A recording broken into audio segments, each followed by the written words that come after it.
Olá pessoal de novo, bem-vindos a mais um vídeo meu aqui no meu canal.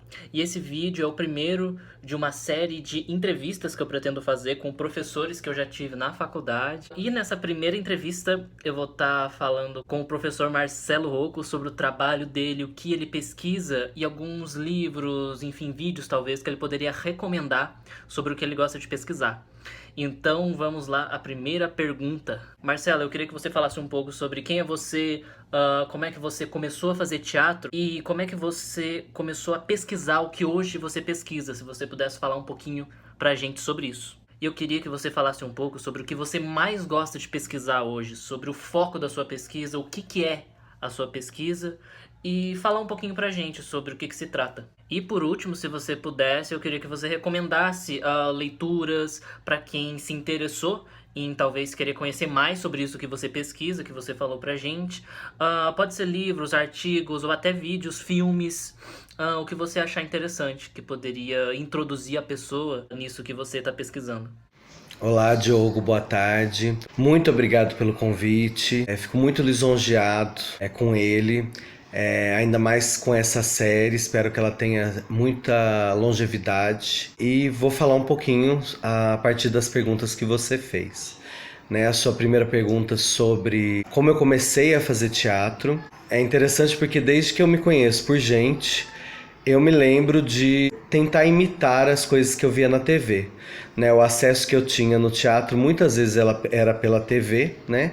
E eu me lembro já pequeno, quando eu não gostava de um final de um filme ou de uma novela, enfim, de qualquer coisa, eu ia para uma área da minha casa, um quintal, pegava umas roupas da minha mãe e simulava todos os personagens e mudava o final de acordo com o que eu imaginava. Então eu negava o que aquele filme, aquela história propunha e fazia um final melhor, que para mim era mais interessante. Então eu já brincava, né, é o que falam sobre a dramatização da criança, né, já era natural para mim essa dramatização. Depois disso, eu comecei a desenvolver trabalhos na escola. A gente pegava gibi da Turma da Mônica, gibi do Chaves, e a gente pegava aquelas historinhas do gibi e tentávamos imitar, eu e os meus amigos, enfim, os alunos da sala. E toda vez que a disciplina de artes, na época era educação artística, permitia, a gente fazia, né? E aí eu comecei a ser estimulado, e aí já no ensino médio, por uma professora de português, a Márcia Romeira, perdão, que é uma professora que eu amo muito e que sempre me estimulou. Ela trabalhava junto com o professor de educação física, ela é a partir da literatura, então eram contos, né, enfim, que eles tentavam dramatizar. E algumas peças mesmo. E eu lembro de trabalhar algumas coisas da Clarice Lispector, e eu lembro de um desafio que eu tive, que foi Morte e Vida Severina, que foi um trabalho, né, entre o professor de educação artística e a professora de literatura, envolvendo todos os alunos. E a gente apresentou esse espetáculo para toda a escola. E eu lembro que para mim foi muito difícil decorar texto, e aquela realidade era muito longe da minha, né? Não que eu fosse rico de forma alguma, mas trazia uma trajetória, o texto era tão denso, né, para um adolescente, enfim, para entender sobre aquela miséria, né, a miséria da migração, a miséria de uma época, né, muito cruel com os brasileiros. E aí eu tive dificuldade, né? Então eu esbarrei tanto na atuação, né, no âmbito da atuação, quanto na esfera contextual, né, assim, daquele trabalho, enfim. E a partir daí a gente acabou montando uma série de trabalhos dentro da escola, a gente criou quase que um núcleo de teatro, e assim, a gente engolia tudo que vinha, besterol, a gente fez muito besterol, e era assim uma diversão para o restante da escola, né? E aí nesse sentido a gente começou a desenvolver trabalhos, enfim, e sempre pautando tudo que precisava pautar em escola, a gente acabou fazendo. né? E aí eu lembro que teve um concurso na cidade que eu morava, que era um concurso de teatro entre várias escolas, cuja temática era gravidez na adolescência. E o grupo que ganhasse melhor espetáculo ganharia dinheiro. E na época eu acho que era uns equivalente a hoje a uns 400, 500 reais. E eu lembro que aí eu montei com esse grupo esse espetáculo e a gente ganhou o primeiro lugar. E foi a primeira vez que eu ganhei dinheiro na minha vida com teatro. E eu lembro que a gente teve que dividir para todos, os 9 integrantes, eu acho que foi tudo igual, eu era dividido, assim, a gente dividiu as moedas e dava, assim, uma espécie de dízima periódica, né? E a gente tentou dividir entre a gente, eu acho que foi uma coisa assim, sei lá, quase 50 reais. E a gente começou a perceber, nossa, é possível ganhar dinheiro com o teatro, né?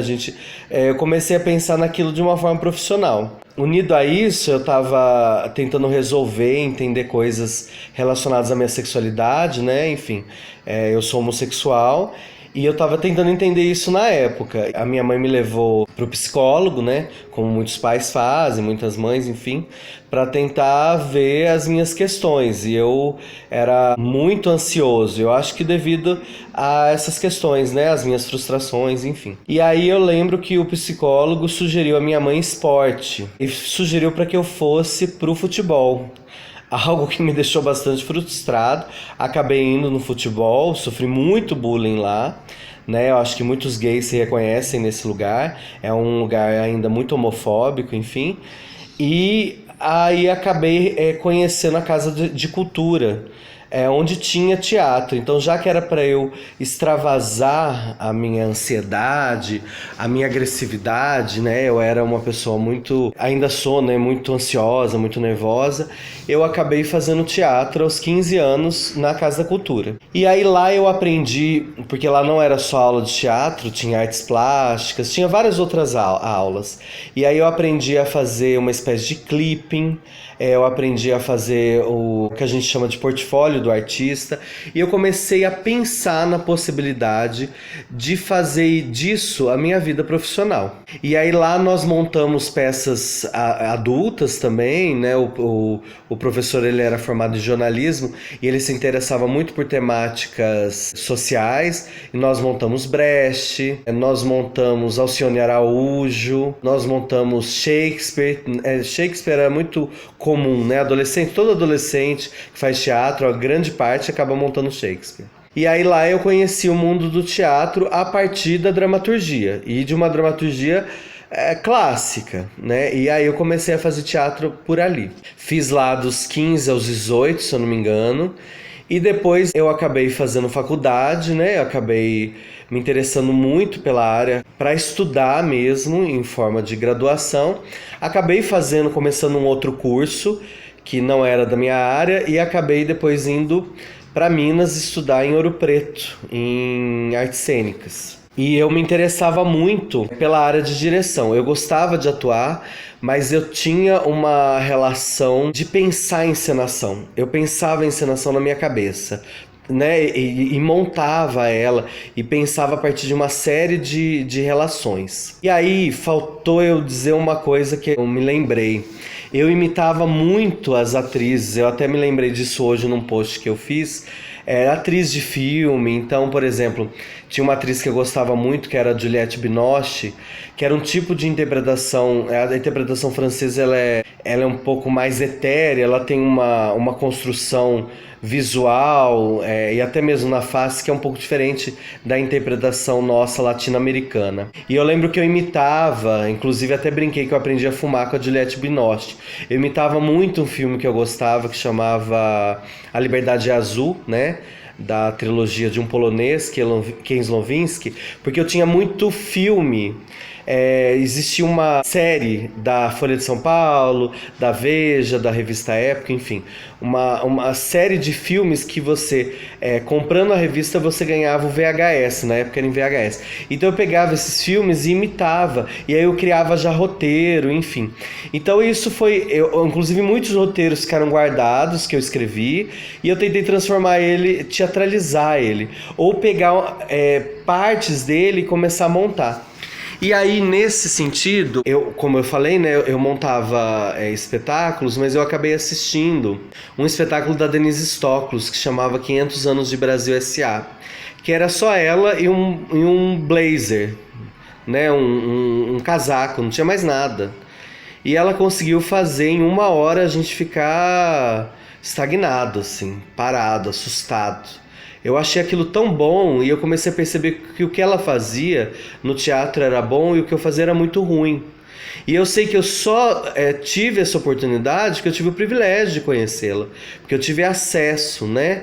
De forma alguma foi mérito, mas porque eu tive um privilégio que muitas crianças não têm, né? Eu morava do lado de Campinas, que é uma cidade grande, que eu poderia ter acesso à cultura, a uma cultura, vamos dizer assim, mais erudita, né? Porque cultura, não existe um ser sem cultura, né? Mas uma cultura de um espectador mais definido, dentro de um edifício teatral, vamos dizer assim, né? Isso para mim começou a me alimentar, eu comecei a gostar de ver teatro e começar a gostar de fazer teatro. E aí voltando, né, nesse panorama, indo para o campo de direção teatral, eu acabei fazendo a Universidade Federal de Ouro Preto, que é onde eu dou aula atualmente, né? Depois que eu saí de São João, é onde eu dei aula para você, né, eu transferi para Ouro Preto. E aí eu fiz direção teatral lá e licenciatura, porque eu tive uma professora, né, que chama Bufa, Alessandra Bufa, que sempre falou pra gente que o artista tinha que fazer várias coisas e ele tinha que se garantir de várias formas. Então, para mim, a licenciatura sempre foi, além de um desejo, mais um porto seguro. Eu não sabia na época se isso era bom ou ruim, mas eu sentia que o Brasil era duro com os artistas. Então, eu precisava me garantir de várias formas. E a partir daí, eu comecei a desenvolver uma série de atividades que envolviam tanto pedagogia quanto direção teatral, né? E aí, assim, eu sempre aprendi, porque eu tive diretores que eram muito duros comigo, eu sempre aprendi que a direção era algo absolutamente hierárquico. Então, o diretor que era o dono da cena, o diretor que modificava a cena, que era o responsável por ela. E aos poucos eu comecei a perceber que não era bem assim. Nós estávamos numa época de muita efervescência cultural, né? A esquerda tinha subido ao poder e a gente estava começando a discutir sobre as nossas formas autoritárias até dentro do teatro.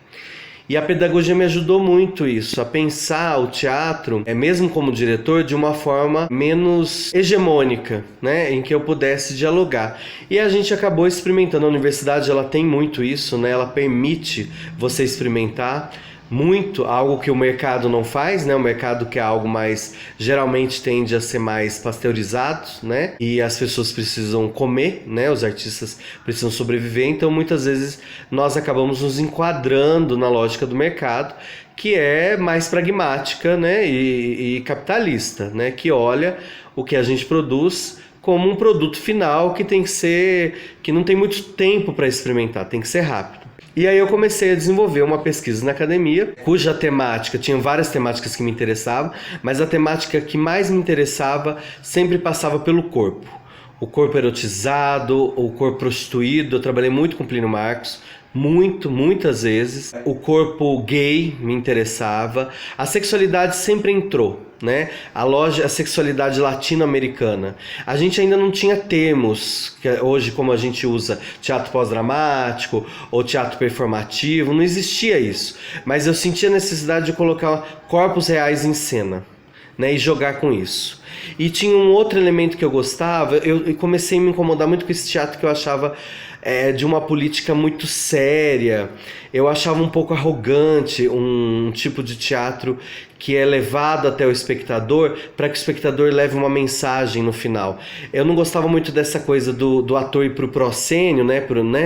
Pro proscênio e dar uma mensagem falada pro ator, meio de cima para baixo. Então eu comecei a construir o discurso da ironia.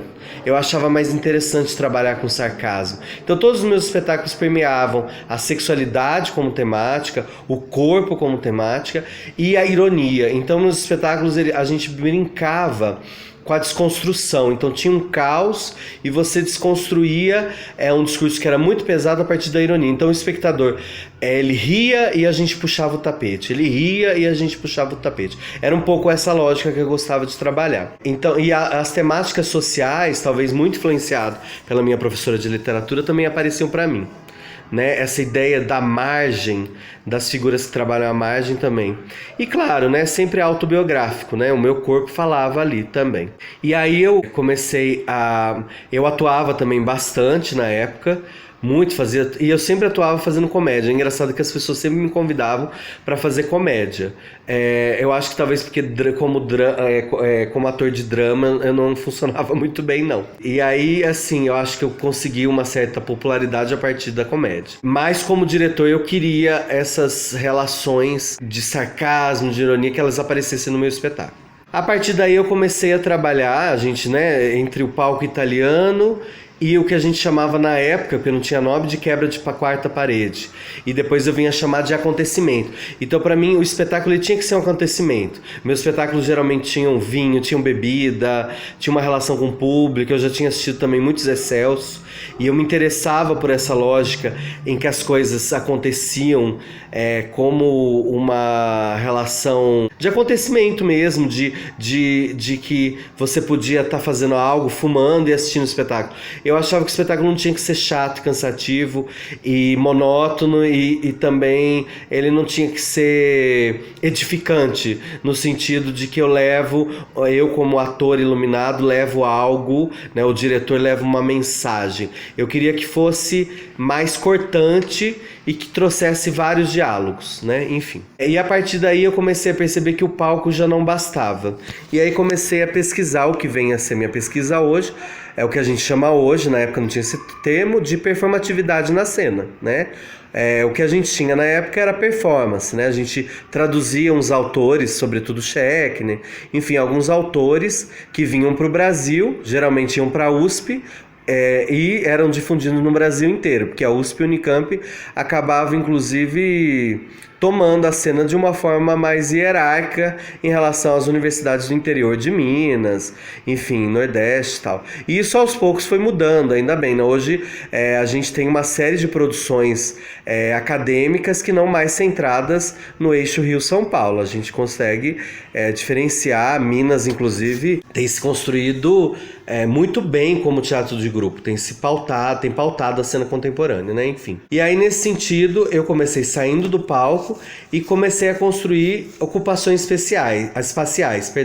Na época não existia esse termo site specific, né? Ele foi depois, e a gente geralmente engloba, né, os termos estadunidenses e passa a falar, mesmo a América Latina há muitos anos já fazendo coisas muito maiores e muito mais interessantes, mas a gente tende a usar termos estadunidenses para as nossas pesquisas, né? E na época a gente ocupava vários espaços, eu fiz muitos trabalhos em bares, em boates, eu fiz trabalhos dos bares assim mais fudidos possíveis. Eu não sei se você vai pôr uma censura na minha boca depois que eu falei isso, mas assim, a gente pegava uns espaços que dialogavam com aquela temática. Por exemplo, Plínio Marcos.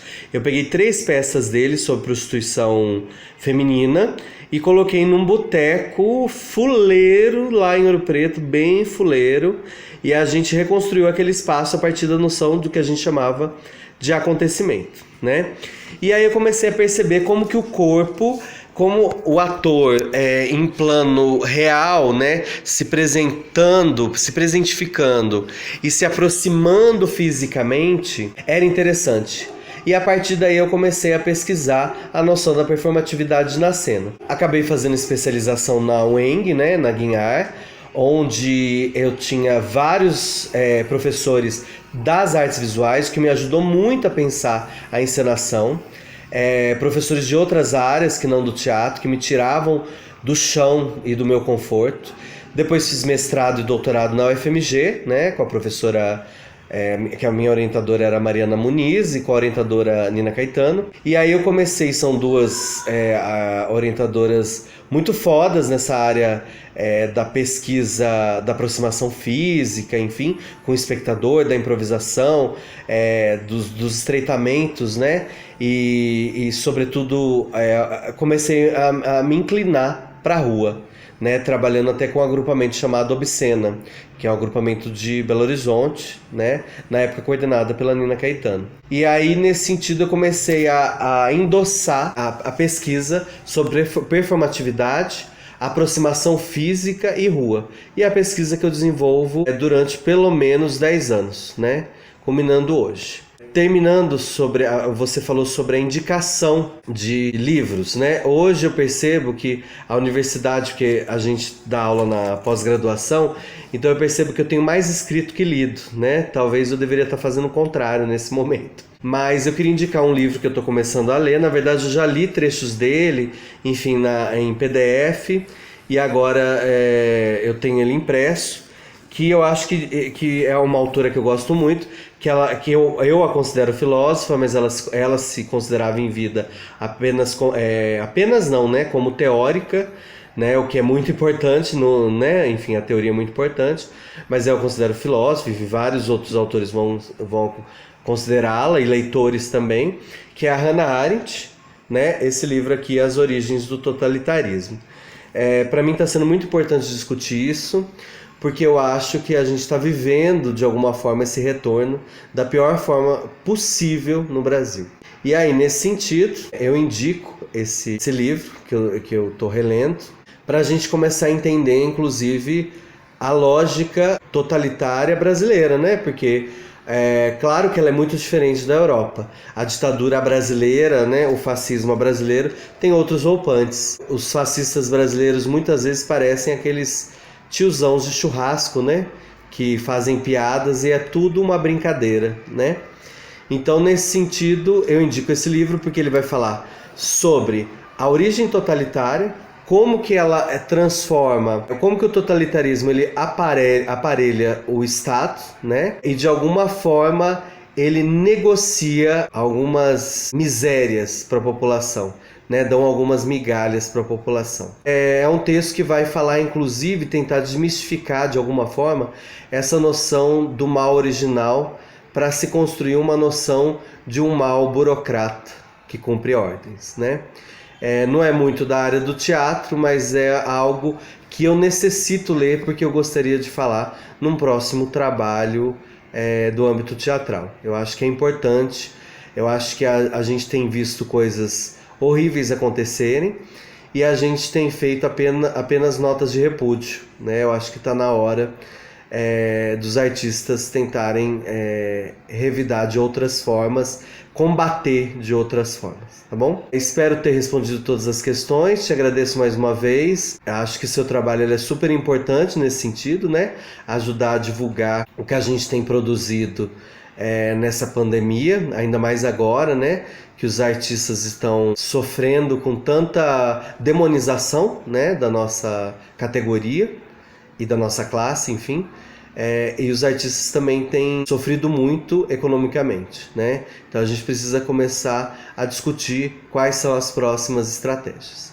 Obrigado, Diogo. Espero que a gente se veja de outras formas e talvez de uma forma mais presencial pós-pandemia, tá bom? Beijo. Então é isso, Marcelo. Eu queria agradecer muito você ter aceitado fazer essa entrevista. Então é isso, gente. Até meu próximo vídeo aqui no meu canal. Tchau.